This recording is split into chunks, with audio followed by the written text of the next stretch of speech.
Friends, मी प्रज्ञा तुम्हा सर्वांचं स्वागत करते आपल्या कलेक्टर गुरुच्या या ऑनलाईन प्लॅटफॉर्मवरती.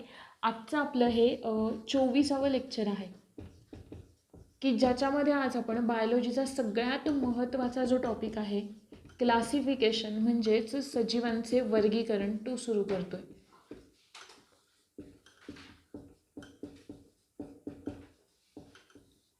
क्लासिफिकेशन ऑफ लिव्हिंग ऑर्गॅनिझम्स किंवा सजीवांचं वर्गीकरण. आता सगळ्यात पहिला इथे प्रश्न येतो की सजीव म्हणजे काय किंवा लिव्हिंग आणि नॉन लिव्हिंग या दोघांना आपण डिफरन्शिएट कसं करणार.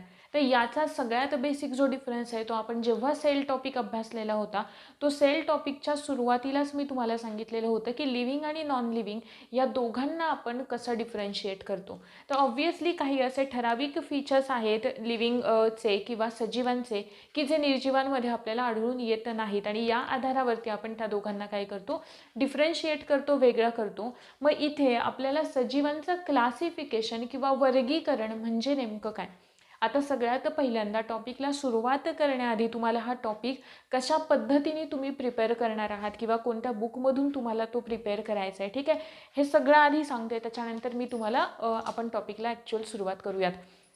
हा टॉपिक आहे अतिशय मोठा. तुम्हाला हा 8वीच्या बुकपासून तुम्हाला पुढे हा टॉपिक दिलेला आहे. जसं की 8वीच्या बुकमधला सगळ्यात पहिलाचा टॉपिक आहे तुम्हाला की ज्याच्यामध्ये पंचसृष्टी वर्गीकरण तुम्हाला दिलेलं आहे, ठीक आहे. मग अगदी तिथून तुम्हाला दिलाय तो 11वीच्या बुकपर्यंत दिलाय. पण क्लासिफिकेशनवरती प्रश्न जर का हा जो टॉपिक आहे त्याच्यामध्ये आत्तापर्यंत जर का 2013 पासूनचे आपण क्वेश्चन पेपर रेफर केले तर आपल्याला जवळजवळ 70 प्रश्नांपेक्षा जास्त प्रश्न हे एकाच टॉपिकवरती विचारलेले आहेत, ठीक आहे. म्हणजे इव्हन आत्ताची सुद्धा जी एक्झाम झाली त्याच्यामध्ये 20 प्रश्नांमधले 3 प्रश्न जवळजवळ कशावरती होते, क्लासिफिकेशनवरती होते की जे ॲज इट इज 11वीच्या बुकमधून काय झालेले होते, कॉपी पेस्ट झालेले होते. आता क्लासिफिकेशनमध्ये पूर्वी पॅटर्न एकदा सांगून देते की जे की म्हणजे तुमचं प्रिपरेशन ना ते टू द पॉईंट राहायला हवं, की म्हणजे नाही तुम्ही 10 बुकमधून ते क्लासिफिकेशन करताय मग नंतर कोणतं तरी एक बुक मार्केटमधून घेऊन येऊन मग त्यातून करताय, तर ते तसं नको व्हायला. यासाठी सगळ्यात बेस्ट सोर्स जो आहे तो आहे 11वीचं जे बुक आहे. स्टेट बोर्ड करा किंवा तुम्ही NCERT मधून तुम्ही प्रिपेअर करत असाल तर NCERTs मधून करा, ठीक आहे. पण क्लासिफिकेशन प्रिपेअर करताना तुम्ही तो जो पार्ट आहे ना तो पार्ट तुम्ही पूर्ण एंटायर जो टॉपिक आहे क्लासिफिकेशनचा तो काही सब पार्टमध्ये डिवाइड करायचा, ठीक आहे. आता सब पार्टमध्ये डिवाइड करायचा म्हणजे काय, आपल्याला तर बेसिक माहिती आहे की क्लासिफिकेशनमध्ये आपल्याला महत्त्वाचं काय काय अभ्यासायचं आहे. तर सगळ्यात पहिलं म्हणजे नेमकं आपण क्लासिफिकेशन म्हणजे काय तिथून तर सुरुवात करणारच आहे. पण तिकडून पुढे गेल्यानंतर आपल्याला काही महत्त्वाच्या टर्म्स असतात म्हणजे काही डेफिनेशन आहेत जसे की टॅक्झॉनॉमी आहे. मग त्या टर्म्स किंवा ते जे काही वर्ड आहे ते सगळ्यात पहिल्यांदा कोणत्या सायंटिस्टनी यूज केले आणि त्यांचं मीनिंग काय हे तर सगळ्यात पहिलं आपल्याला बेसिक माहितीच हवं, ठीक आहे. कारण याच्याच बेसिसवरती सगळं पुढे काय क्लासिफिकेशन एंटायर आपल्याला कळतं. आणि इकडे सगळे शब्द म्हणजे अगदी तुम्ही मराठीतून वाचा किंवा इंग्लिशमधून वाचा, तुम्हाला बऱ्यापैकी जे डाटा आहे ना तो तुम्हाला सगळा अगदी इंग्लिश वर्डमध्ये दिलेला आहे. तरीसुद्धा जेवढं आपल्याला शक्य आहे तेवढं आपण इथे दोन्ही लँग्वेजमध्ये घेण्याचं कव्हर करूया, ठीक आहे. टॉपिक मोठा आहे, वास्ट आहे, सगळ्यांनाच माहिती आहे तुम्हाला ह्या. कारण एवढे जर का प्रश्न त्याच्यावरती विचारले जात आहेत ना तर बायोलॉजीमध्ये सगळ्यात जास्त प्रश्न कुठे विचारले जात असतील तर क्लासिफिकेशन आहे, ठीक आहे. त्याच्यामुळे आपल्याला याला थोडासा वेळ लागणार आहे हा टॉपिक प्रिपेअर करायला. सो आपण जेव्हा आपलं प्लांट क्लासिफिकेशन पूर्ण होईल, प्लांटच्या क्लासिफिकेशनपर्यंत आपण सलग क्लासिफिकेशनवरती लेक्चर्स घेणार आहोत. आणि जेव्हा आपण ॲनिमल टिश्यूज सुरू करू तेव्हा ॲनिमल टिश्यूज सुरू झाल्यानंतर फायलम, त्यानंतर कोणता तरी एखादा टॉपिक, मग पुन्हा दुसरा फायलम, मग टॉपिक, अशा सिक्वेन्सनी जाणार आहोत. कारण जर का सगळंच एकत्र घ्यायला गेलो तर तुम्ही क्लासिफिकेशनचे लेक्चर्स जेव्हा संपतील त्यानंतरच पुढचे कदाचित लेक्चर बघायला सुरुवात कराल. त्यामुळे ठीक आहे, थोडासा डिफिकल्ट टॉपिक आहे. याच्यामध्ये थोडासा पाठांतराचाच डाटा, थोडासा नाही सगळाच डाटा जवळजवळ पाठांतराचा आहे. प्रिपेअर करताना पहिल्यांदा तुम्हाला ह्या टर्म्स प्रिपेअर करायचे आहेत. नंतर तुम्हाला प्रिपेअर करायचं आहे 5 किंगडम क्लासिफिकेशन. आता 5 किंगडम क्लासिफिकेशन प्रिपेअर करताना नंतर जे काही आपल्याला येतं ना, जसं की बायनॉमियल नॉमेनक्लेचर आहे किंवा नाही का द्विसृष्टी वर्गीकरण आहे वगैरे जे काही आहे ते कोणत्या कोणत्या सायंटिस्टनी कोणत्या प्रकारचं क्लासिफिकेशन दिलं ते तुम्हाला पाठ करायचं आहे इकडेच, ठीक आहे.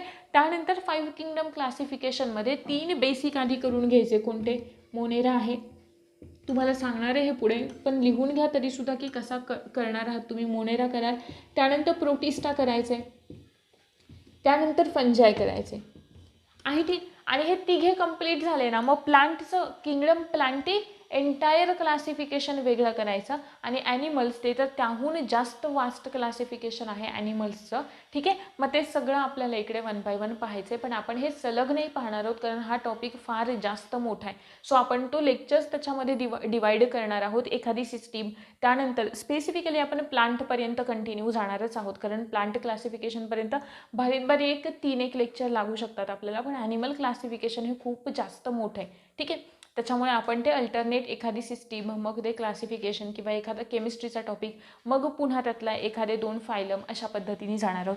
हे प्रिपेअर करायचं. नंतर तुम्हाला प्रिपेअर करायचं आहे क्लासिफिकेशन ऑफ प्लांट्स. हे तुम्ही डिस्ट्रीब्यूट करून घ्या असं की तुम्हाला हे केव्हा करायचं आहे, ते केव्हा करायचं आहे. आणि ॲनिमल क्लासिफिकेशन सेम जसे आपले लेक्चर्स कंटिन्यू होत आहेत तुमच्या एक्झामपर्यंत तर नक्कीच पूर्ण होणार आहेत. सो त्यामध्ये तुम्ही तुमच्या नोट्स प्रिपेअर करत जा, शॉर्ट नोट्स प्रिपेअर करत जा. त्यानुसार तुमचा तो डाटा इथे पूर्णपणे कवर होईल. पण व्यवस्थितपणे प्रिपेअर करताना करायचं आहे, कारण सगळा डाटा क्लासिफिकेशनच आहे. नावाचं टॉपिकचं क्लासिफिकेशन आहे. आपल्याला जेवढं जास्तीत जास्त यांना क्लासिफिकेशन देता येईल ना, तेवढं त्यांनी आपल्याला इथे दिलेलं आहे. सो आपल्याला ते तशाच पद्धतीने कव्हर करायचं आहे. सुरुवात करूया तर क्लासिफिकेशन म्हणजे काय तिथून. काय सिम्पली क्लासिफिकेशन म्हणजे काय, वर्गीकरण हे तर झालं मराठीमध्ये, पण यालाच आपण दुसरं अजून काय म्हणतो तर आपण याला सिस्टमॅटिक अरेंजमेंट असं सुद्धा म्हणतो.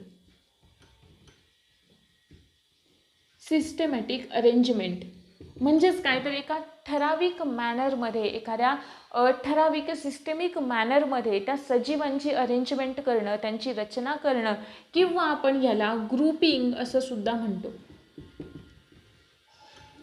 आहे ठीक. ग्रुपिंग किंवा काय सिस्टमॅटिक अरेंजमेंट. मग ते कशाच्या आधारावर असेल, जेव्हा जेव्हा आपण क्लासिफिकेशन करतो तेव्हा त्या क्लासिफिकेशनचा कोणता ना कोणता तरी आधार असतो आणि त्या आधारावरती आपण त्या 2 गोष्टींना किंवा जे काही आपल्याला घटक दिलेले आहेत त्या घटकांना आपण क्लासिफाय करत असतो. मग इकडे आपण बेसिकली काय यूज करतो तर आपण त्यांच्यामध्ये असलेल्या सिमिलॅरिटीज, म्हणजेच त्यांच्यातलं असलेलं साम्य असेल आणि त्यांच्यामध्ये असलेली विविधता असेल, म्हणजेच डिससिमिलॅरिटीज.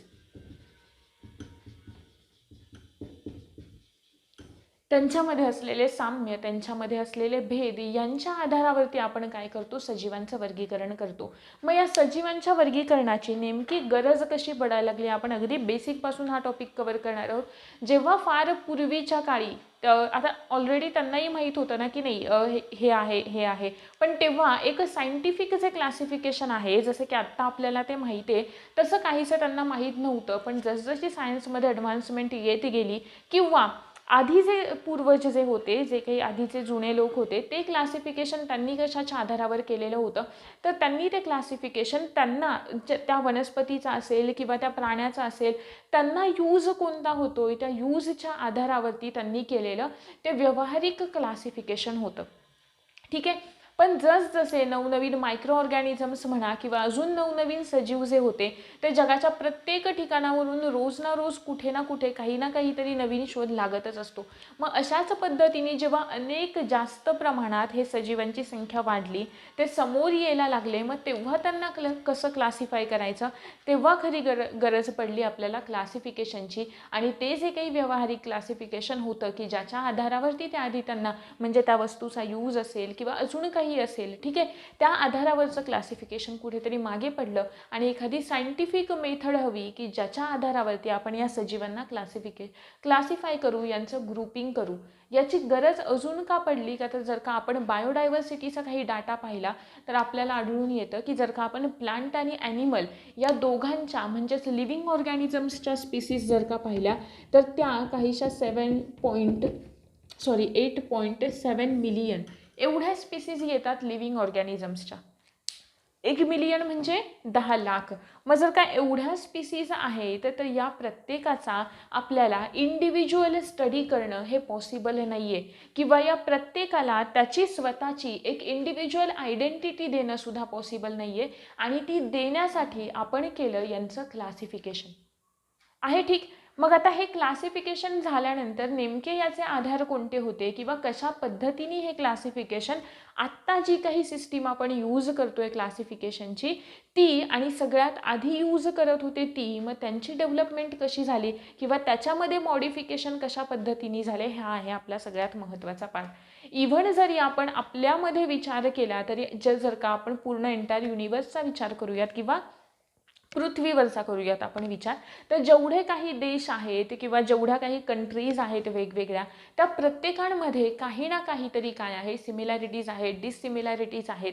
मग आपण या प्रत्येकाला जेवढ्या काही व्यक्ती आहेत त्या प्रत्येकाचा इंडिव्हिज्युअल स्टडी करू शकतो का, किंवा त्याचे गुणधर्म यांचे जर का म्हणाले तर 8.7 मिलियन एवढ्या ज्या स्पीसीज आहेत त्या प्रत्येकाचे गुणधर्म आपल्याला एक एक एक एक एक एक करून लक्षात ठेवणं पॉसिबल नाही आहे. आणि याच्यासाठी समोर आली क्लासिफिकेशनची सिस्टीम.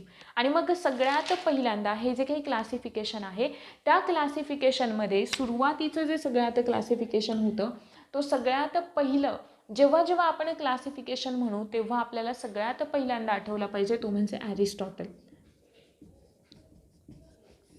सगळ्यात पहिलं प्राण्यांचं क्लासिफिकेशन देण्याचं, ज्याला आपण आर्टिफिशियल मेथड असं सुद्धा म्हणतो. मग आता ह्या टर्म आपण पुढे जाऊन पाहणार आहोत. मग हे जे काही क्लासिफिकेशन होतं सगळ्यात पहिलं की ज्याने प्राण्यांच्या वर्गीकरणाची पद्धत दिली, ॲनिमलचं क्लासिफिकेशन दिलं, तो होता ॲरिस्टॉटल हा सायंटिस्ट. ठीक आहे. ॲरिस्टॉटलनी काय केलं, आपल्याला दिलं प्राण्यांचं वर्गीकरण. त्याच्यानंतर पुढचा सायंटिस्ट आला. ॲरिस्टॉटलनी सगळ्यात पहिल्यांदा याला वर्गीकरणाचा जनक असं सुद्धा म्हणतात किंवा फादर ऑफ झूलॉजी असं सुद्धा म्हणतात. PYQ आहे हा, आत्ताच्या एक्झामला विचारलेला होता, 2020च्या राज्यसेवेला विचारलेला होता. मॅच द पेयर्समध्ये प्रश्न होता. ठीक आहे, की जिकडे मेंडेल वगैरे इतर सायंटिस्ट सुद्धा आपल्याला दिले होते इव्होल्युशनमधले. इव्होल्युशन जो आहे चॅप्टर आपल्याला त्याच्यामधले. सो ॲज इट इज आपल्याला बुकमधून येत असतात हे प्रश्न, कुठून वेगळीकडून घेतले जात नाही. आयोग जास्त करून गव्हर्नमेंटच्या पुस्तकांचा रेफरन्स घेतो. सो आपण प्रिपेअर करतानाही तिकडूनच करायचे. हे झालं ॲरिस्टॉटल की ज्याला आपण म्हणतो father of zoology.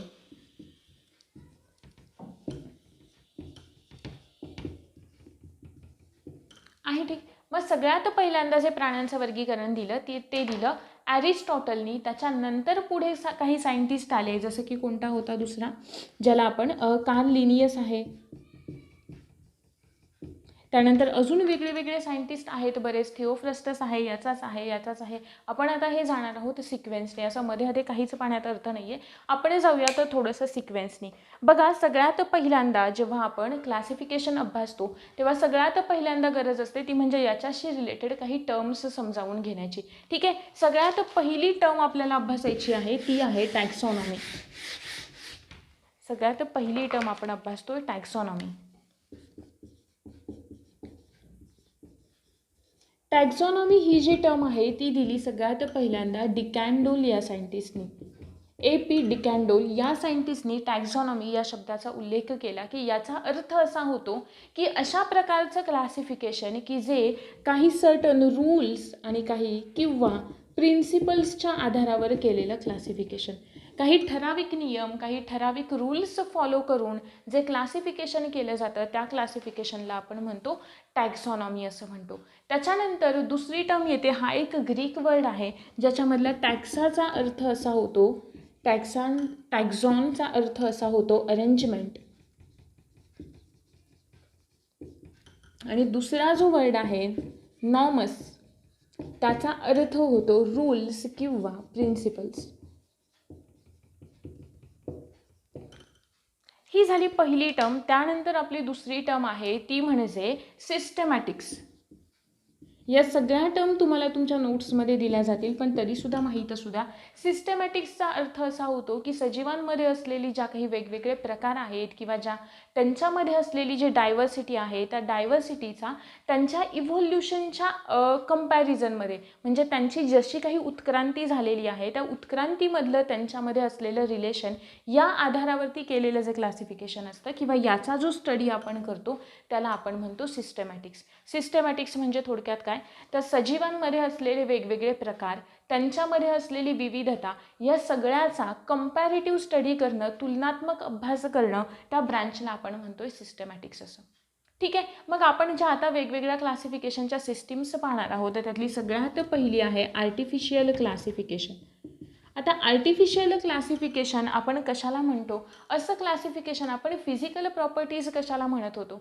Physical properties म्हणजे आपण त्या म्हणत होतो की ज्या आपण इझिली ऑब्झर्व करू शकतो किंवा ज्या दोन वस्तूंमध्ये आपण बघून सहजपणे काय करू शकत होतो, वेगळं त्यांना करू शकत होतो, त्यांच्यामधला फरक सांगू शकतो, अशा प्रॉपर्टीजना आपण म्हणतो फिजिकल प्रॉपर्टीज. सिमिलर आहे आर्टिफिशियल क्लासिफिकेशन हे त्याच प्रॉपर्टीजच्या आधारावर असतं की ज्या आपण इझिली ऑब्झर्वेबल असतात. काय असतात? इझिली ऑब्झर्वेबल असतात. जसे की त्यांचा कलर आहे, त्यांचं हॅबिटॅट आहे, त्या कोणत्या प्रकारांमध्ये राहत आहेत, हे जे क्लासिफिकेशन आहे त्याला आपण म्हणतो आर्टिफिशियल क्लासिफिकेशन, की जे आपल्याला दिलं. कार्ल लिनियसची जी सिस्टीम होती क्लासिफिकेशनची तिलासुद्धा आपण आर्टिफिशियल सिस्टीम असंच म्हणतो. ठीक आहे. त्यानंतर सगळ्यात पहिला जो सायंटिस्ट होता ज्याने वर्गीकरणाचा पाया घातला ॲरिस्टॉटल हा, त्यानेसुद्धा आर्टिफिशियल क्लासिफिकेशननुसारच काय केलेलं होतं? क्लासिफिकेशन दिलेलं होतं. त्याच्यानंतर पुढचं आहे नॅचरल क्लासिफिकेशन. हे जे सजीवांचं नैसर्गिक वर्गीकरण होतं किंवा सजीवांच्या नैसर्गिक वर्गीकरणाची जी पद्धती होती,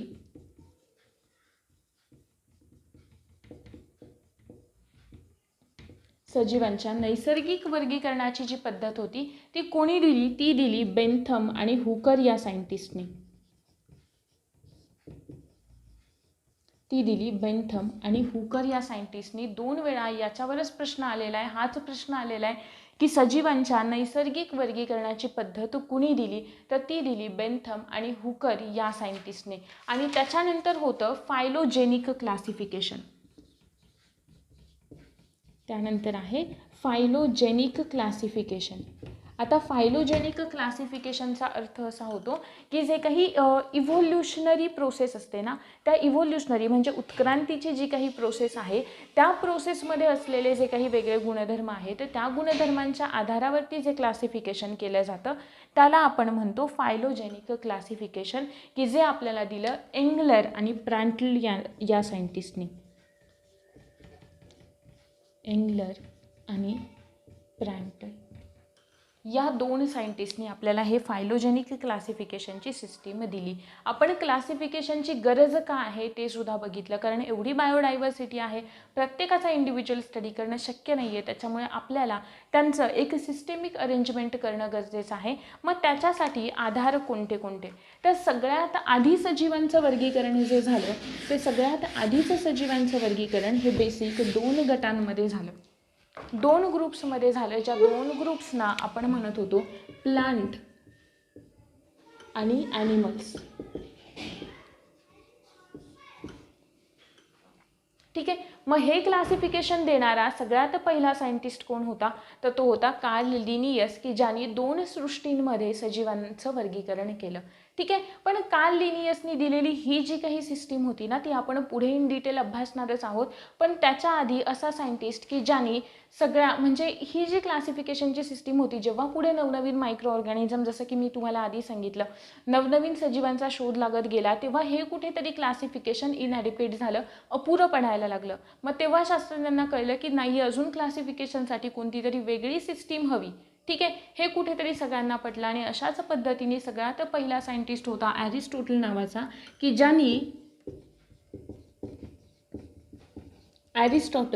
ज्याने आपल्याला क्लासिफिकेशन कोणामधलं केलं? ॲनिमल्सचं क्लासिफिकेशन केलं. पण ॲरिस्टॉटलनी क्लासिफिकेशन जे केलेलं होतं ती मेथड कोणती होती? ती मेथड होती आर्टिफिशियल मेथड किंवा कृत्रिम पद्धत.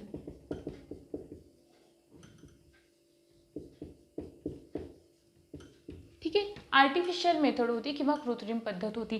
यांनी हे जे क्लासिफिकेशन केलं ॲनिमल्सचं, ते ॲनिमल्सचं क्लासिफिकेशन यांनी कोणत्या आधारावरती केलं? तर तो आधार होता, मी म्हणाले ना क्लासिफिकेशन कोणत्या ना कोणत्या तरी बेसिसवरती असतं, कोणत्या ना कोणत्या तरी आधारावरती असतं. आणि यांनी केलेलं क्लासिफिकेशन होतं त्याचा आधार होता अधिवास हा, किंवा ज्यालाच आपण हॅबिटॅट असं पण म्हणतो. ठीक आहे. हे क्लासिफिकेशन त्यांनी दिलं त्याच्या हिस्टोरिया ॲनिमॅलिया नावाच्या बुकमध्ये. ठीक आहे. की ज्याच्यामध्ये त्यांनी सजीवांचं वर्गीकरण त्यांच्या अधिवासाच्या आधारावरती, त्यांच्या हॅबिटॅटच्या आधारावरती दिलेलं होतं की जे वर्गीकरण कसं होतं त्यातलं पहिलं होतं जलचर, भूचर, उभयचर आहे आणि चौथं होतं खेचर. जलचर ॲक्वॅटिक जे पाण्यात राहत आहेत, भूचर टेरेस्ट्रियल जमिनीवर राहणारे, उभयचर ज्यांना आपण ॲम्फिबियन्स असं म्हणतो, आणि खेचर ज्यांना आपण काय म्हणतो एरियल्स असं म्हणतो. ठीक आहे, ह्या अशा पद्धतीचं क्लासिफिकेशन कोणी दिलं? ॲरिस्टॉटल या सायंटिस्टने दिलं. ठीक आहे, पण वर्गीकरणामध्ये दोन ब्रॉडली क्लासिफाईड ग्रुप कोणते होते? होते प्लांट आणि ॲनिमल होते. आहे बरोबर, कारण प्लांटचे फंक्शन वेगळे आहेत, ॲनिमलचे फंक्शन वेगळे आहेत. प्लांट ऑटोट्रॉपिक आहेत, ॲनिमल्स हेट्रोट्रॉपिक आहेत. मग यांनी केलेलं जे क्लासिफिकेशन होतं ते होतं ॲनिमल्सवरचं, पण याचाच जो शिष्य होता ज्याचं नाव होतं थिओफ्रस्टस. थिओफ्रस्टस. मग हे थिओफ्रस्टसनी ऑब्झर्व केलं, काय ऑब्झर्व केलं की यांनी तर क्लासिफिकेशन फक्त ॲनिमल्सवरती केलं आहे, पण सजीवांमध्ये प्लांटसुद्धा येतात. मग थिओफ्रस्टसनी जे क्लासिफिकेशन दिलं ते दिलं प्लांट्सचं क्लासिफिकेशन, आणि त्यांनी त्याचा उल्लेख केला किंवा त्याचा जो आधार होता ते त्यांनी कोणत्या आधारावर ते क्लासिफिकेशन दिलं? दोन आधारांवरती क्लासिफिकेशन दिलं. पहिला आधार होता की त्यांची ज्यांना आपण हे म्हणतो ना त्यांचं स्ट्रक्चर, त्या प्लांटचं स्ट्रक्चर, त्यांची रचना कशी आहे, आणि दुसरं होतं ते म्हणजे त्यांचं लाईफ स्पॅन, म्हणजे किती काळ ते झाड जगतंय किंवा किती काळ ते टिकतंय याच्या आधारावरती. आणि याचा उल्लेख जो आहे तो त्यांनी केला त्याच्या हिस्टोरिया प्लॅन्टॅरम या बुकमध्ये. कोणत्या बुकमध्ये? हिस्टोरिया प्लॅन्टॅरम. इथंपर्यंत क्लिअर आहे? स्ट्रक्चरच्या आधारावरती थिओफ्रस्टसनी कशा पद्धतीने क्लासिफाय केलं? तर स्ट्रक्चरच्या बेसिसवरती त्यांनी क्लासिफाय केलं बघा. सगळ्यात पहिलं जसं की वृक्ष, ट्रीज, वृक्ष, अजून काय म्हणतो आपण, झुडपे, म्हणजेच थोडक्यात बघा ट्रीज, श्रब्स आणि हर्ब्स या आधारावरती, म्हणजे वृक्ष, झुडपे, वेली वगैरे असं ज्यांचं स्ट्रक्चर कसं आहे, कॅनोपी काय आहे त्या झाडांची, त्यांची रचना काय आहे, या आधारावरती केलेलं पहिलं क्लासिफिकेशन. आणि लाईफ स्पॅनच्या आधारावरती केलेलं दुसरं क्लासिफिकेशन ते काय होतं? लाईफ स्पॅनच्या आधारावरती त्यांनी कसं क्लासिफाय केलं? सगळ्यात पहिलं ते म्हणजे ॲन्युअल म्हणजेच वार्षिक, दुसरं होतं बायनियल म्हणजेच द्विवार्षिक, तिसरं होतं पेरेनियल, पेरेनियल म्हणजे बहुवार्षिक. आणि या सगळ्याचा उल्लेख यांनी या क्लासिफिकेशनने जे दिलं त्या सगळ्याचा उल्लेख कुठे केला? त्याच्या हिस्टोरिया प्लॅन्टॅरम या बुकमध्ये केला. हिस्टोरिया प्लॅन्टॅरम या बुकमध्ये केला आहे. ठीक, मग आता त्याच्यानंतरचा महत्त्वाचा मुद्दा कोणता? की ह्या थिओफ्रस्टस जो आहे त्याला अजून एक महत्त्वाचं लक्षात ठेवायचं की थिओफ्रस्टसला फादर ऑफ प्लांट सायन्स असं सुद्धा म्हणतात. फादर ऑफ प्लांट सायन्स म्हणजेच वनस्पती विज्ञानाचा जनक असं कोणाला म्हणतात? थिओफ्रस्टसला म्हणतात. आणि ॲरिस्टॉटलला काय म्हणतात? ॲरिस्टॉटलला म्हणतात father of zoology. Father of zoology असं कोणाला म्हणतात? ॲरिस्टॉटलला म्हणतात. ठीक आहे, ह्या दोन तर कन्सेप्ट क्लिअर झाल्या सुरुवातीच्या आहे. ठीक, पण यांनी दिलेलं क्लासिफिकेशन जे होतं ते क्लासिफिकेशन कोणत्या आधारावरती होतं? आर्टिफिशियल आधारावरती होतं. म्हणजेच आपण जे इझिली ऑब्झर्व करू शकतो. आता बघा ना, वृक्ष आहेत, झुडपे आहेत, ज्या काही वेली आहेत, ट्रीज, श्रब्स वगैरे जे आहेत, आपण त्यांची कॅनोपी सांगू शकतो की नाही हे काय आहे, ही एखादी हर्ब्स आहे, श्रब्स आहे की एखादं ट्री आहे. बरोबर आहे. त्यानंतर जसं की जलचर आहे, भूचर आहे, अजून काही उभयचर वगैरे आहेत, ते सुद्धा आपण इझिली ऑब्झर्व करून सांगू शकतो की नाही हे पाण्यात राहणारे आहेत, हे काय आहेत, जलचर आहे. असा डिफरन्स की जे इझिली ऑब्झर्वेबल कॅरेक्टर होते त्यांच्या आधारावरती केलेलं क्लासिफिकेशन आर्टिफिशियल क्लासिफिकेशन. ठीक आहे. त्यानंतर जसं मी नॅचरल क्लासिफिकेशन म्हणाले, जेरीला बेंथम आणि हुकर यांनी, आणि त्याच्या पुढे आलेले जे दुसरे सायंटिस्ट होते यांनी दिलेलं क्लासिफिकेशन हे थोडंसं पुन्हा अपुरं पडायला लागलं, कारण तेवढी डायव्हर्सिटीच तेवढी होती सजीवांमध्ये की हे क्लासिफिकेशन कधी ना कधीतरी पुन्हा पुढे मॉडिफाईड करण्याची गरज होती. शास्त्रज्ञांना नवीन क्लासिफिकेशन करण्याची गरज भासली. ठीक आहे. मग आता कोणत्या कोणत्या सायंटिस्टनी, काही सायंटिस्टनी आपापल्या पद्धतीने त्यांचं वर्गीकरण दिलं, तेच आता आपण इथे बघणार आहोत. तर सगळ्यात पहिल्यांदा 1935 मध्ये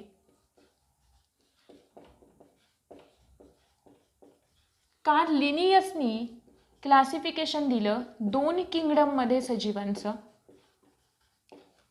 आणि त्याचा आधार काय होता माहिती आहे का? यांनी जे काही क्लासिफिकेशन दिलं कार्ल लिनियसनी, ते कार्ल लिनियसने दिलेलं क्लासिफिकेशन कोणत्या आधारावरती होतं की त्यांच्यामधलं न्यूट्रिशन कसं आहे. लक्षात ठेवायचं, त्यांच्यामध्ये असलेलं न्यूट्रिशन कसं आहे, ते पोषण स्वतःचं कशा पद्धतीने करतात त्याच्यावरती. आणि दुसरं म्हणजे ते काय आहेत, ते नाही का आपण मायग्रेटरी आहेत की सेडेंटरी आहेत, म्हणजेच ते हालचाल करू शकतायत किंवा एका ठिकाणाहून दुसऱ्या ठिकाणी जाऊ शकतायत की नाही, ते एकाच ठिकाणी राहू शकतायत.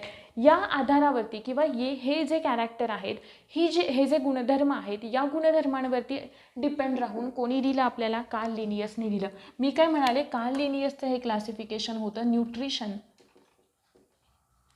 आणि ऐदर ते मायग्रेटरी आहेत की ते सेडेंटरी आहेत. सेडेंटरी म्हणजे एकाच ठिकाणी चिकटून राहणारे, एकाच ठिकाणी राहणारे, ते मुवमेंट न करणारे. ठीक आहे. मग या आधारावरती कार्ल लिनियसनी क्लासिफिकेशन दिलं किंवा सजीवांचं वर्गीकरण केलं 2 सृष्टींमध्ये. किती किंगडममध्ये? 2 किंगडममध्ये. किंगडम म्हणजे काय? सृष्टी. ठीक आहे. आता आपण युनिट्स ऑफ क्लासिफिकेशन पण पाहू, तिकडे तुम्हाला कळेल. तो खरं तर याच्या आधी घ्यायला हवा होता, पण ठीक आहे, आता आपण हे सांगितलं की मग मी ते सांगून देते एकदा. ठीक आहे. 2 किंगडममध्ये क्लासिफाय केलं. कोणत्या होत्या त्या 2 बेसिक किंगडम? पहिली होती प्लांट्स आणि दुसरी होती ॲनिमल्स. प्लांट्स आणि ॲनिमल्स या 2 किंगडममध्ये केलं क्लासिफाय कोणी? कार्ल लिनियसनी. कोणाला? सजीवांना क्लासिफाय केलं. त्याच्यानंतर पुढे दुसरा सायंटिस्ट आला 1800, थोडंसं इकडेच लिहिते 1866 मध्ये, ज्या सायंटिस्टचं नाव होतं हेकेल. आणि हेकेलनी सजीवांचं वर्गीकरण किती सृष्टींमध्ये किंवा किती किंगडममध्ये केलं? तर त्यांनी सजीवांना 3 किंगडममध्ये क्लासिफाय केलं. सजीवांना 3 किंगडममध्ये क्लासिफाय केलं. मग त्यांनी आधार कोणता घेतला? त्यांनी आधार घेतला की त्या सजीवांमध्ये सेल्युलर ऑर्गनायझेशन जे असतं ना, म्हणजे पेशीय रचना त्यांची कशी आहे, त्या आधारावरती त्यांनी काय केलं? त्यांना क्लासिफाय केलं आहे. बरोबर. मग हेकेल काय म्हणाला? हेकेलनी 3 ग्रुप्समध्ये क्लासिफाय केलं. तो काय म्हणाला? प्लांट्स आहेत, ॲनिमल्स आहेत.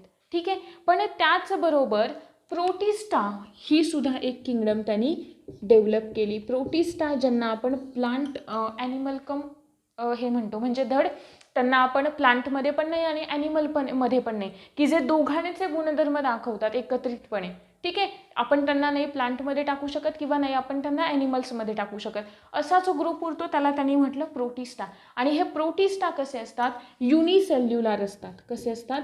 युनिसेल्युलर. आपण यांचा एक चार्टच पाहणार आहोत, तो आपल्याला NCERTमध्ये पण दिला आहे आणि 11वीच्या बुकमध्ये सॉल्व करायला दिला आहे तो चार्ट. ठीक आहे. आणि NCERTमध्ये तो इन डिटेल आपल्याला व्यवस्थितपणे दिलेला आहे की जेणेकरून 5ही ज्या किंगडम आहेत ना, 5 किंगडममधल्या, त्यातले सगळ्यांचे कॅरेक्टर आपण इझिली सांगू शकतो की एखादी विचारली तर की याच्यात काय आहे, याच्यात काय आहे वगैरे वगैरे. ठीक आहे. आपण ते सुद्धा पाहणार आहोत. प्रोटिस्टा झाली पहिली किंगडम. दुसरी तो म्हणाला प्लांट्स आहे आणि तिसरी ॲनिमल्स. ॲनिमॅलिया काही म्हणा. ठीक आहे. त्यानंतर पुढे आला तो सायंटिस्ट होता 1925ला चॅटन नावाचा. 1925ला चॅटन. हा थोडासा असा डिफरंटच आला, कारण यांनी काय केलं? फक्त सजीवांच्या सेल्युलर ऑर्गनायझेशनच्या बेसिसवरती त्यांनी काय केलं? त्यांना दोनच ग्रुप्समध्ये क्लासिफाय केलं. आता यांनी इकडे एवढं सांगितलं आहे तरीसुद्धा यांनी पुन्हा जाऊन सजीवांना कशामध्ये क्लासिफाय केलं, यांनी 2 किंगडममध्ये क्लासिफाय केलं. 2. आणि त्या 2 किंगडम कोणत्या होत्या? पहिली होती प्रोकॅरियोट्स. प्रोकॅरियोट्स आठवतंय का? आपण सेलमध्ये पाहिलेलं होतं. सेल स्ट्रक्चर अभ्यासताना आपण 2 वेगळ्या वेगळ्या सेलचं स्ट्रक्चर अभ्यासलेलं होतं. प्रोकॅरियोटिक सेलचं वेगळं आणि युकॅरियोटिक सेलचं वेगळं आहे, बरोबर. मग प्रोकॅरियोटिक सेल म्हणजे ज्यांना आपण काय म्हणत होतो? आदिकेंद्रकी. आदिकेंद्रकी म्हणजेच काय की ज्यांच्यामध्ये न्यूक्लियस असेल, केंद्रक असेल किंवा जे काही केंद्रकीय घटक असतात ते वेल डिफाईन नसतात, त्यांना आपण काय म्हणतो? प्रोकॅरियोट्स असं म्हणतो. आणि दुसरा यांनी जी काही किंगडम केली ती होती युकॅरियोट्स. युकॅरियोट्स, ठीक आहे. आणि युकॅरियोट्स म्हणजे काय? हे आधी झाले, मग हे काय झाले? दृश्य केंद्रकी झाले, ठीक आहे. मग या दृश्य केंद्रकी ज्यांच्याकडे न्यूक्लिअर मटेरियल वेल डिफाईन असणार आहे, हे 2 किंगडममध्ये, हे तर ऑब्व्हियसली होणारच नव्हतं ॲक्सेप्ट, ठीक आहे. त्याच्यानंतर पुढे सायंटिस्ट आला ज्याचं नाव होतं 1938ला आलेला कोपलँड नावाचा सायंटिस्ट. 1938ला कोपलँड नावाचा सायंटिस्ट आला की ज्यांनी सजीवांना 4 सृष्टींमध्ये विभागलं. किती किंगडममध्ये? 4 किंगडममध्ये. कोणत्या कोणत्या 4 किंगडम होत्या? सगळ्यात पहिली मोनेरा. कोणती होती? मोनेरा. तो म्हणाला प्लांटमध्ये काही असे आहेत, हे जे प्रोटिस्ट आहेत त्या प्रोटिस्टमध्ये काही असे आहेत की जे काहीतरी वेगळे गुणधर्म दाखवतात. त्यांनी त्यांना वेगळं काढलं आणि त्याला त्यांनी नाव दिलं. काय नाव दिलं त्यांनी त्यांना? म्हणजे प्रोटिस्ट आहे, युनिसेल्युलर आहेत, पण प्रोटिस्ट कसे असतात? युकॅरियोटिक असतात, ठीक आहे. पण या प्रोटिस्टमध्ये काही असे आहेत की जे कसे आहेत? प्रोकॅरियोटिक आहेत. मग यांना वेगळं काढलं, मोनेरा ही वेगळी किंगडम म्हणून, ठीक आहे. नंतर दुसरी प्रोटिस्टा, तिसरी प्लांट्स आणि चौथी ॲनिमल्स. क्लिअर का? एवढं क्लिअर, ठीक आहे. यांनी हे जे क्लासिफिकेशन दिलं ना, सांगते पुढे ते सांगायचं राहिलं, कार्ल लिनियसनी जे क्लासिफिकेशन दिलं त्याचा उल्लेख त्यांनी सगळ्यात पहिल्यांदा त्याच्यामुळे आपण याला वर्गीकरणाचा जनक असं पण म्हणतो, कार्ल लिनियसला, ठीक आहे. ॲरिस्टॉटलला आपण काय म्हणतो? ॲरिस्टॉटलला आपण म्हणत होतो फादर ऑफ झूलॉजी, याला आपण वर्गीकरणाचा जनक असं म्हणतो, ठीक आहे. आणि यांनी याचं हे जे आहे ना ते सिस्टिमा नॅचरी या बुकमध्ये काय केलं? त्याचं एक्सप्लेन केलेलं होतं. हे जे क्लासिफिकेशन होतं ते, हे झाले कोपलँडनी दिलेले 4. कोपलँड काय म्हणाला? प्रोटिस्टा कशी आहे? प्रोटिस्टा युनिसेल्युलर आहे, पण त्याचबरोबर काय? युकॅरियोटिक आहे. युकॅरियोट म्हणजे त्यांच्याकडे केंद्रकीय मटेरियल वेल डिफाईन आहे, पण त्यांच्यामध्ये काही असे आहेत की जे कसे आहेत? प्रोकॅरियोटिक आहेत. मग वेगळा काढला आणि काय म्हणाला त्यांना? मोनेरा. इथपर्यंत क्लिअर. नंतर आणि पुढे सगळ्यात महत्त्वाचा सायंटिस्ट आला 1969ला, की जेच आत्ता आपल्याला अभ्यासायचं आहे. कोणता होता तो? R.H. विटाकर. R.H. विटाकर. आणि त्यांनी क्लासिफिकेशन दिलं 5 किंगडम क्लासिफिकेशन, ज्याच्यातली सगळ्यात पहिली किंगडम कोणती होती? मोनेरा. नंतर होती प्रोटिस्टा, नंतर होती प्लांट्स आणि नंतर होती फंजाय, नंतर होती प्लांट्स आणि नंतर होती ॲनिमल्स, ठीक आहे. आणि याच्यानंतर पुन्हा 1990ला एक सायंटिस्ट आलेला होता. 1990ला कार्ल वूज या सायंटिस्टनी 3 डोमेन सिस्टीम दिली. 3 डोमेन सिस्टीम. आता डोमेन इकडे सगळ्या किंगडम आणि तिकडे डोमेन, काय फरक आहे? डोमेन हे जे युनिट आहे ना ते किंगडमच्या वरचं युनिट आहे, किंगडमच्या सुद्धा वरचं, ठीक आहे. मग डोमेन, मग किंगडम, मग त्याच्यानंतर डिव्हिजन किंवा फायलम, मग क्लास, ठीक आहे. हे सगळं मग असं येते जातं, ठीक आहे. मग सगळ्यात वरचं कोणतं होतं? डोमेन आहे, ठीक आहे. की ती 3 डोमेन सिस्टीम कोणी दिली? कार्ल वूज या सायंटिस्टनी दिली. आणि ते कोणत्या होत्या? त्या 3 डोमेन कोणत्या कोणत्या होत्या? सगळ्यात पहिली युकॅरिया,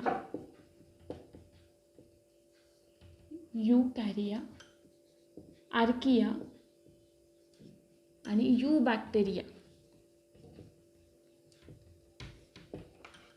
या होत्या त्या 4 किंगडम आहे. ठीक, सॉरी तीन डोमेन सिस्टीम होती. हे झाले आपले सायंटिस्ट. ठीक आहे, हे झाले सायंटिस्ट की ज्यांनी वर्गीकरणाच्या वेगळ्या वेगळ्या आपल्याला पद्धती सुचवल्या. पण आपल्याला ज्या महत्त्वाच्या 2 आहेत त्या महत्त्वाच्या 2 मधली सगळ्यात जास्त महत्त्वाची कोणती आहे, ही RH विटाकरने दिलेली जी 5 किंगडम क्लासिफिकेशनची सिस्टीम आहे, ती 5 किंगडम क्लासिफिकेशन सिस्टीम आपल्याला अभ्यासायची. ठीक आहे, त्याचबरोबर त्याच्यामध्ये या दोघांचा तर स्टडी येणारच आहे. मी काय म्हणाले की यांनी कार्ल लिनियसला आपण काय म्हणतो, वर्गीकरणाचा जनक असं म्हणतो.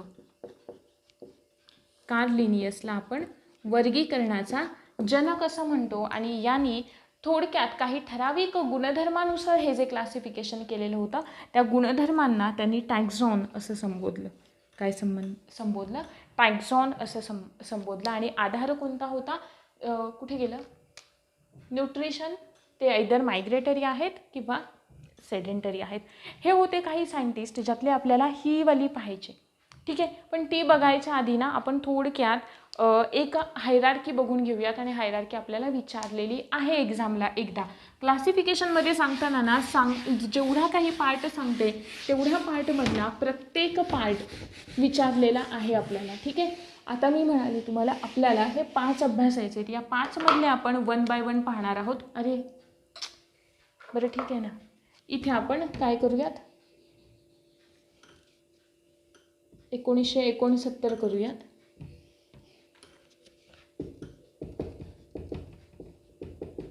RH Whittaker, 5 kingdom classification, Monera, protista, फंजाय, plants आणि ॲनिमल, हे आपल्याला बघायचं आहे. ठीक आहे, मग आता त्याच्या आधी आपण सुरुवातीला ना एक हायरार्की बघून घेऊयात. हायरार्की म्हणजे काय आहे की सजीवांचं वर्गीकरण तर आपल्याला करायचं आहे. मग वर्गीकरण कशा पद्धतीने करायचं, तर ते सगळ्यात बेस्ट एक्झाम्पल बघा. हा मी कुठेतरी ही ट्रिक वाचलेली होती.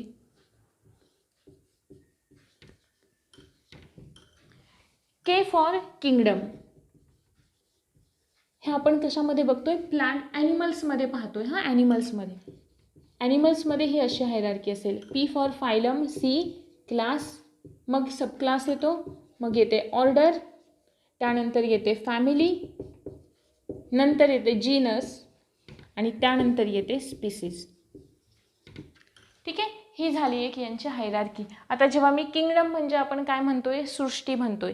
त्याच्यानंतर पुढे आता मला यांची बघूयात. आपण किंगडम म्हणजे आपण म्हणालो सृष्टी, नंतर फायलम म्हणजे संघ आपण म्हणू. फायलम ॲनिमल्समध्ये येतो आणि डिव्हिजन किंवा संघ कोणामध्ये येतो? वनस्पतींमध्ये येतो. क्लास म्हणजे वर्ग, ऑर्डर म्हणजे गण, फॅमिली म्हणजे कुल, ही काय येते? प्रजाती, आणि ही जाती. हा झाला असा यांचा मराठीमधला सिक्वेन्स. ठीक आहे, पण सोपा आहे की हे असं लक्षात ठेवलं तर.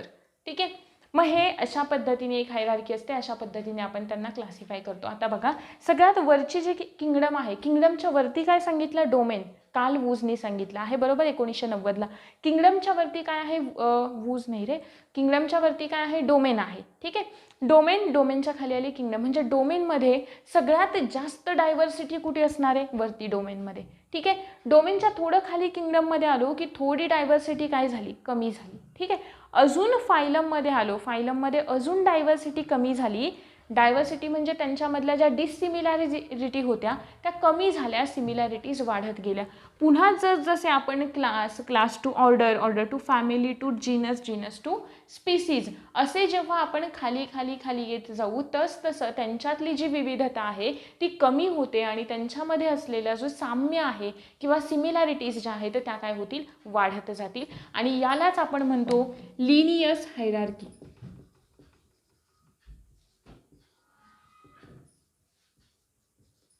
लिनियसने दिलेली हायरार्की असं आपण कशाला म्हणतो? याला म्हणतो. ठीक आहे, ही वाली जी हायरार्की आहे ती.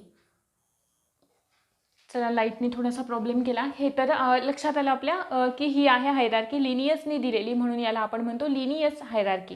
ठीक आहे, त्यानंतर आपण पाहिले वेगवेगळ्या सायंटिस्टनी दिलेलं. तुम्हाला मॅच द पेअर्सला विचारू शकतात की 2 किंगडम क्लासिफिकेशन कोणी दिलं? 2 किंगडम क्लासिफिकेशन बऱ्याचदा विचारलेलं आहे. कोणी दिलंय? कार्ल लिनियसनी दिलंय. आणि कार्ल लिनियसने, आता आपण आपला तोच पार्ट पुढचा आहे, आपण बघूया तोच. बघा, हा टू किंगडम क्लासिफिकेशन म्हणजेच ज्याला आपण द्विसृष्टी पद्धत असं म्हणतो. द्विसृष्टी पद्धत कोणी दिली? ती दिली आपल्याला कार्ल लिनियसनी. कोणी दिली? कार्ल लिनियसनी. एक मुद्दा नेहमी लक्षात ठेवायचा, द्विसृष्टी पद्धत, ठीक आहे, म्हणजे सिस्टीम जी आहे ना, टू किंगडम क्लासिफिकेशन वेगळं आणि बायनॉमियल नॉमेनक्लेचर वेगळं. म्हणजेच द्विसृष्टी आणि द्विनाम पद्धती या दोन काय आहेत? वेगळ्या आहेत. द्विनाम पद्धती नावं देण्याची पद्धत आहे, ठीक आहे, आणि द्विसृष्टी ही काय आहे? क्लासिफिकेशनची, वर्गीकरणाची पद्धत आहे, ठीक आहे. मग द्विसृष्टी पद्धत किंवा ज्याला आपण बायनॉमियल आलं पुन्हा, टू किंगडम क्लासिफिकेशन कोणी दिलं? कार्ल लिनियसनी दिलं आणि ते त्याच्या सिस्टेमा नॅचरी या बुकमध्ये दिलं, ठीक आहे. या बुकमध्ये त्यांनी हे क्लासिफिकेशन दिलं. इयर होतं, एक मिनिट, माझ्याकडे इयर लिहिलं, 1735, पहिलं जे सांगितलेलं होतं तेच, 1735ला याने ही सिस्टीम दिली. आणि त्याच्यानंतर जेव्हा ना आपल्याला नाही का आपण हे बघा ना, एक व्यक्ती आहे ज्याला आपण आता जर का आपण बायनॉमियल नॉमेनक्लेचर बघूयात. बायनॉमियल नॉमेनक्लेचर,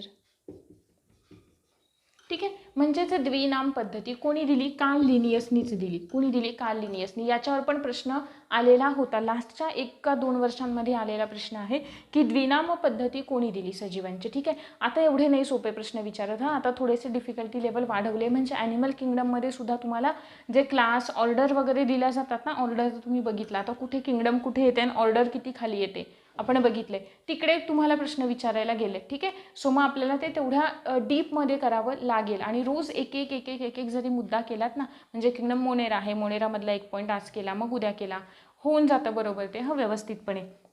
बायनॉमियल नॉमेनक्लेचरची सिस्टीम दिली आपल्याला कार्ल लिनियस याच सायंटिस्टने. मग हे देण्यामागचं कारण काय होतं? तर बघा ना, व्हर्नॅक्युलर नेम्स ऐकलं असेल किंवा कॉमन नेम्स. व्हर्नॅक्युलर नेम्स काय म्हणजे? एकच, आता आपणच स्वतःच आहोत, तर आपलं एक नाव शाळेत आहे, आपल्याला मित्र एका नावाने हाक मारतोय, आपल्याला घरचे एका नावाने हाक मारतायत, ठीक आहे. म्हणजे व्यक्ती आहे एकच, पण तिला प्रत्येक जण वेगवेगळ्या नावाने हाक मारतंय.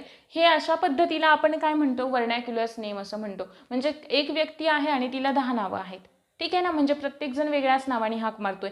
मग मला सांगा, जेव्हा असं या प्लांटच्या किंवा या लिव्हिंग ऑर्गॅनिझम्सच्या बाबतीत होत असेल की लिव्हिंग ऑर्गॅनिझम आहे एक, त्याला नावं दिली जात आहेत अनेक, ठीक आहे, कारण ते प्रत्येक जगाच्या कुठल्या भागामध्ये शोधलं जाईल आणि तिथे त्याला काय नाव दिलं जाईल, तेच जर का दुसऱ्या ठिकाणी सापडलं गेलं आणि तिथे त्याला काय नाव दिलं जाईल. मग ही जी काही सिस्टीम होती, जेव्हा इंटरनॅशनल लेवलला इन्फॉर्मेशन शेअर करायची असेल, काही सायंटिफिक इन्फॉर्मेशन शेअर करायची वेळ येत असेल, तेव्हा हे थोडंसं खूप जास्त काय व्हायचं? प्रॉब्लेमॅटिक व्हायचं. मग हा प्रॉब्लेम दूर करण्यासाठी आपल्याला गरज होती एका अशा सिस्टीमची की जिला किंवा ज्या नावानीच त्या वनस्पतीला किंवा त्या लिव्हिंग ऑर्गॅनिझमला सगळीकडे ओळखलं जाईल, आणि ती सिस्टीम देण्याचं काम केलं आपल्याला कार्ल लिनियसनी. म्हणून त्याला आपण बायनॉमियल नॉमेनक्लेचर सिस्टीम असं म्हणतो. ॲक्च्युली कार्ल लिनियसचं नाव कसं होतं? Carl von Linnaeus. पण जर का त्यांनी बायनॉमियल सिस्टीम दिली आहे ना, मग त्यांनी ती आधी सगळ्यात आधी स्वतःवरच अप्लाय केली आणि कार्ल लिनियस केलं त्याचं, ठीक आहे. ही झाली बायनॉमियल नॉमेनक्लेचर सिस्टीम. मग आता हे जे बायनॉमियल नॉमेनक्लेचर आहे त्याच्यामध्ये सायंटिफिक नावं लिहायची काहीतरी पद्धत आहे. मग कशा पद्धतीने काही रूल्स फॉलो केले जातात याच्यामध्ये? सगळ्यात पहिला रूल कोणता? फॉर एक्झाम्पल मी तुम्हाला एक एक्झाम्पल देऊयात. आपण मँगो आहे किंवा आंबा आहे, त्याचा आपण सायंटिफिक नेम काय सांगतो किंवा बोटॅनिकल नेम आपण काय सांगतो? मँजिफेरा इंडिका असं सांगतो. मँजिफेरा इंडिका. आपण लिहिताना असं लिहितो, हे अंडरलाईन मी नेहमी इकडच्यासारखी नाही बरं का केली, इथे करावीच लागते कंपल्सरी. either तुम्ही इटॅलिकमध्ये लिहा, ते बोल्ड लेटर्समध्ये लिहा, किंवा काय करायचं, अंडरलाईन करायची, ठीक आहे. मग हे असे काहीतरी रूल्स आहेत. आता पहिला रूल काय आहे? तर पहिलं जे काही असतं ना, म्हणजे द्विनाम पद्धती, त्या 2 नावांमधलं 2 शब्द तर कन्फर्म असणार आहेत. द्विनाम म्हणतोय, बायनॉमियल म्हणजे 2 तर कन्फर्म असणार आहेत. त्या दोघांमधला एक जो असतो ना, दोघांमधला एक जो असतो तो काय रिप्रेझेंट करतो? जीनस. काय रिप्रेझेंट करतो? जीनस. जीनस म्हणजे प्रजाती. जीनस म्हणजे प्रजाती. आणि दुसरा जो असतो तो दुसरा काय रिप्रेझेंट करतो? तो रिप्रेझेंट करतो स्पीसीज. आणि स्पीसीज म्हणजे जाती. आहे लक्षात? इथपर्यंत कळाले? प्रजाती, जाती, जीनस आणि स्पीसीज. हे दोन काय, हे जे बायनॉमियल नॉमेनक्लेचरमधले हे वर्ड आहेत. मग जर का मँजिफेरा इंडिकामध्ये जीनस कोण आहे, मँजिफेरा, आणि स्पीसीज काय आहे, इंडिका. ठीक आहे. मग हे तर झालं पहिलं, की आपण पहिलं लेटर जे आहे ते कसं आहे, जीनस आहे, दुसरं आहे ते काय आहे, स्पीसीज आहे. मग यांची संख्या किती हवी, हे नाव देताना कसं हवं, तर प्रत्येक वर्ड म्हणजे हा जो मँजिफेरा आहे तो किती अक्षरांचा हवा, तर तो मिनिमम 3 ते 13 एवढे त्याच्यामध्ये लेटर्स हवेत पहिल्यामध्ये, आणि दुसऱ्यामध्ये सुद्धा किती हवे, 3 ते 13, दोन्हीमधले मिळून नाही बरं का, एकेकामधले, म्हणजे जीनसचे 3-13 हवे, स्पीसीजचे 3-13 हवे, यांच्या रेंजमध्ये येणारं कोणतंही. ठीक आहे. हा झाला दुसरा रूल. तिसरा रूल काय आहे, ऐदर तुम्ही जे काही जीनसचं फर्स्ट लेटर जे आहे, जीनसमध्ये लिहिणारं जे फर्स्ट लेटर तुम्ही लिहिणार आहात ते फर्स्ट लेटर हवं कॅपिटल. कसं हवं, कॅपिटल. नंतरचे सगळे लेटर्स कसे हवेत, नंतरचे ऑल कसे हवेत, स्मॉल हवेत. क्लिअर इथंपर्यंत काहीच नाही आहे याच्यामध्ये लक्षात ठेवायचं. आपण साधारण लिहिताना तरीसुद्धा कन्फ्युजन होतं, लिहित गेलो की इकडचं लेटर कुठेतरी कॅपिटल येऊन जातं, आपल्याला तसं नाही करायचं. त्याच्यानंतर काय आहे ते आपल्याला कसं लिहायचं आहे, बोल्ड लेटर्समध्ये लिहायचं आहे किंवा कसं लिहायचं आहे, इटॅलिकमध्ये लिहायचं आहे. आणि जर आपण नॉर्मल लिहितोय तर का आपण त्याला काय करणार, अंडरलाईन करणार आहे.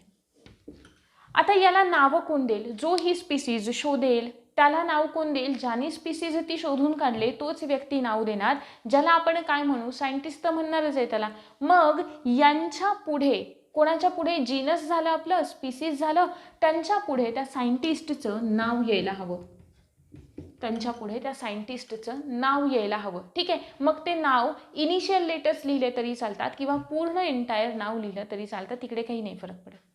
ठीक आहे. मग आता बघा, लिव्हिंग ऑर्गॅनिझम्स आपण अभ्यासतोय. लिव्हिंग ऑर्गॅनिझम्समध्ये ॲनिमल्स आहेत, प्लांट्स आहेत, अजून वेगळे वेगळे आहेत, फंजाय आहेत, एक्सेट्रा एक्सेट्रा एक्सेट्रा. मग या सगळ्याला नावं कोणी द्यायची, तर काही ठराविक अशा ना काही ऑर्गनायझेशन्स आहेत, आणि त्या ऑर्गनायझेशन्स म्हणजे प्लांटला नावं देणाऱ्या या, ॲनिमल्सना नावं देणाऱ्या या, ठीक आहे, किंवा फंजायला नावं देणाऱ्या या. ठीक आहे. असं ते काहीतरी काय केलेलं आहे त्यांनी, एक हे बनवलेलं आहे नाही का, म्हणजे एक ऑर्गनायझेशन्स अशा वेगळ्या वेगळ्या बनवलेल्या आहेत की त्या त्यांना काय देतील, नावं देण्याचं काम करतील, ज्या तुम्हाला तुमच्या नोट्समध्ये मेन्शन करून दिल्या जातील.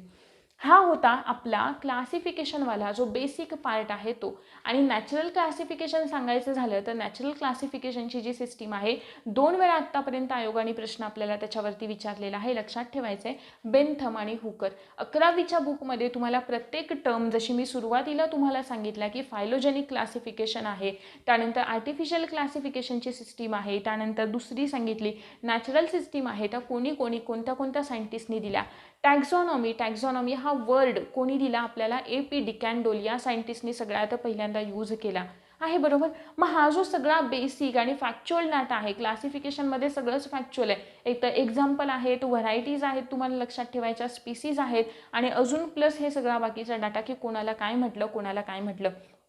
एक क्विक रिकॅप घेऊयात आणि आपण थांबूयात.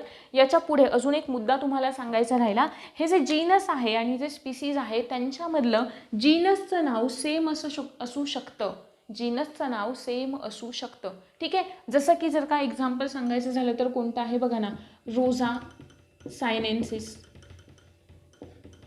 त्यानंतर अजून काय आहे, सॉरी आता चुकलं बघा ना इथे, रोझा गॅलिका पण आहे, रोझा इंडिका आहे सगळ्यात बेस्ट, रोझा इंडिका. हे काय आहेत, रोजच्याच व्हरायटीज आहेत. मग त्यांचं हे जे जीनस आहे ते सेम आहे, पण त्यांची स्पीसीज काय झाली आहे, बदलले. अजूनच एक्झाम्पल द्यायचं झालं तर कोणतं देऊ शकतो आपण, पॅन्थेरा टायग्रिस, पॅन्थेरा टायग्रिस. दुसरं कोणतं आहे, पॅन्थेरा लिओ आहे, बरोबर.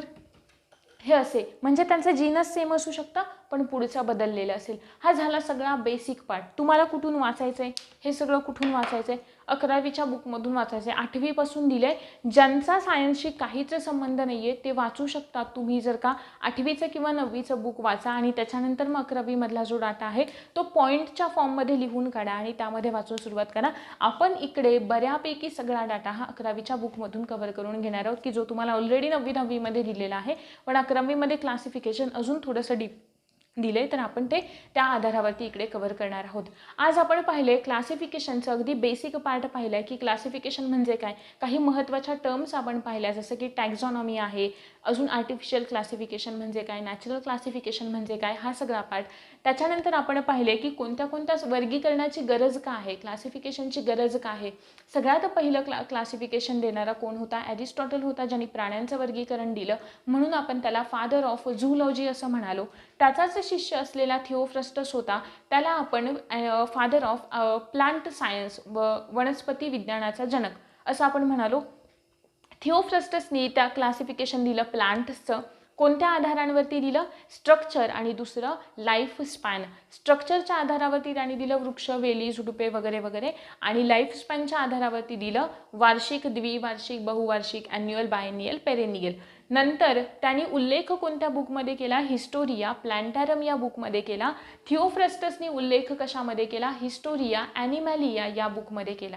ठीक आहे. त्याच्यानंतर पुढे सायंटिस्ट आले, त्यांनी वेगवेगळ्या ही जी सिस्टीम होती ती कुठेतरी अपुरी पडत होती, त्याच्यामुळे अजून क्लासिफिकेशनची एक प्रॉपर किंवा सायंटिफिक मेथडची गरज होती, आणि ती सायंटिफिक मेथड आपल्याला कोणी दिली, नंतर पुढे जे काही सायंटिस्ट आले त्यांनी आपल्याला ती सायंटिफिक मेथड दिली. त्याच्यानंतर आलेले जसं की आपण टू किंगडम क्लासिफिकेशनवाला कार्ल लिनियस बघितला की ज्यांनी सिस्टिमा नॅचरी या बुकमध्ये ते किंगडमचं क्लासिफिकेशन दिलं. कोणत्या आधारावर, न्यूट्रिशन, ते मायग्रेटरी आहेत की सेडेंटरी या आधारावर. नंतर आला हेकेल, सायंटिस्ट आला. हेकेलनी 3 किंगडम क्लासिफिकेशन दिलं 1866ला. त्याच्यानंतर पुढे आलेला सायंटिस्ट होता चॅटन नावाचा, 1925ला तो आला, आणि त्यांनी 2 किंगडममध्ये केलं, प्रोकॅरिओटिक आणि युकॅरिओटिक. त्याच्यानंतर आलेला सायंटिस्ट होता कोपलँड. कोपलँडने आपल्याला क्लासिफिकेशन 4 किंगडममध्ये दिलं. त्या 4 किंगडम कोणत्या कोणत्या होत्या, मोनेरा, प्रोटिस्टा, आणि त्यानंतर प्लांट आणि ॲनिमल. नंतर पुढे आला तो म्हणजे जी सिस्टीम आता आपल्याला इथून पुढे अभ्यासायचं आहे, तो 5 किंगडम क्लासिफिकेशनवाला RH विटाकर, की ज्याने 5 किंगडममध्ये क्लासिफिकेशन दिलं. आणि नंतर 3 डोमेन सिस्टीम, किंगडमच्या वरची जी येते डोमेन, ती डोमेन सिस्टीम 1990ला आपल्याला दिली कार्ल वूज या सायंटिस्टनी, ज्याच्यामध्ये त्यांनी क्लासिफाय कसं केलं, आर्किया, युबॅक्टेरिया आणि युकॅरिया या 3 डोमेन्समध्ये त्यांनी सजीव सृष्टींना क्लासिफाय केलं. याच्या पुढच्या लेक्चरपासून आपण 5 किंगडम क्लासिफिकेशन सुरू करतोय, की जे आपण 1 बाय 1 त्याचे व्यवस्थित कॅरेक्टरिस्टिक इन डिटेल अभ्यासणार आहोत.